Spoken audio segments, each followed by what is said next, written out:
preventing injuries is making sure you are safe and smart while you're being physically active.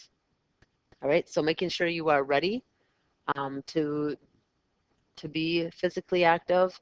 Um, Before you begin a physical fitness program, it is important to make sure you're okay and get a checkup or a physical from your doctor.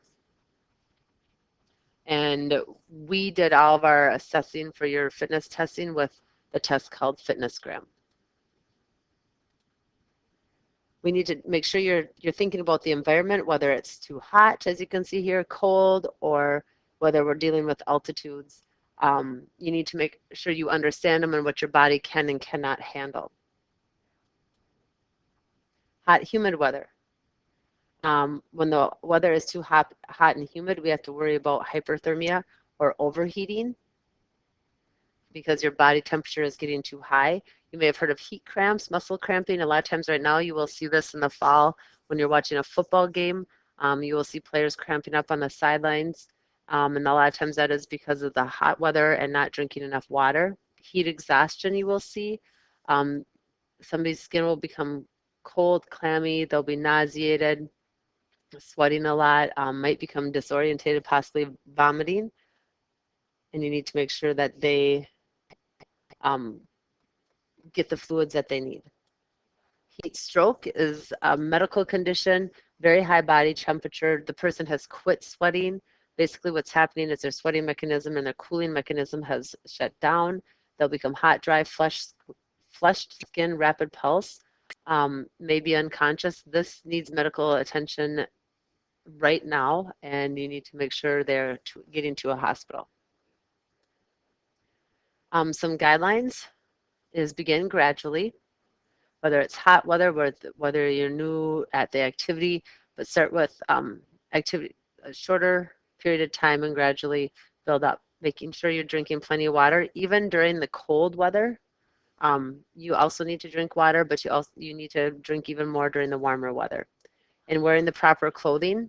In the summertime, you want to wear clothing that wicks the sweat off with you and keeps you cool. But in the wintertime, you also want to wear that same clothing that keeps the sweat off of you and keeps you warm. Make sure you take frequent breaks, especially if it is too hot out. Like they say here, sit in the shade. They will, during the summer, you will hear something called the heat index. And like they say, this is where you compare the air humidity and the temperature to determine if the environment is too hot and humid for activity. And if it is, a lot of times you will see the activity postponed until a later date or even later during the day. And they talk about just getting out of the heat and cooling the body, whether it is shade, cool wet towels, or cloths to put over your head. They'll dunk them in water, ice water, and put that over their head.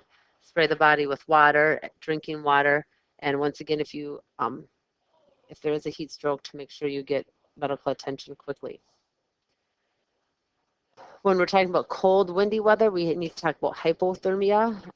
That's shivering, numbness, drowsiness, muscular weakness, confusion, disorientation, and frostbite. Avoiding extreme cold weather. We'll have something here. We know about the wind chill, and that's when you get the wind speed and the air temperature.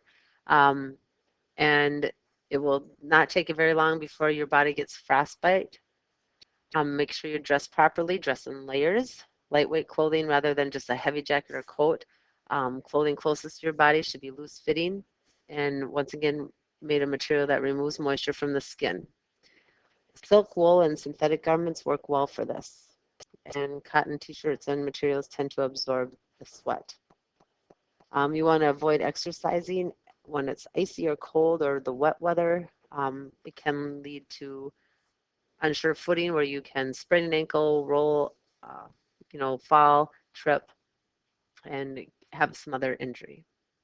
So this ends a discussion about preventing sports injuries and this specifically dealing with environmental conditions.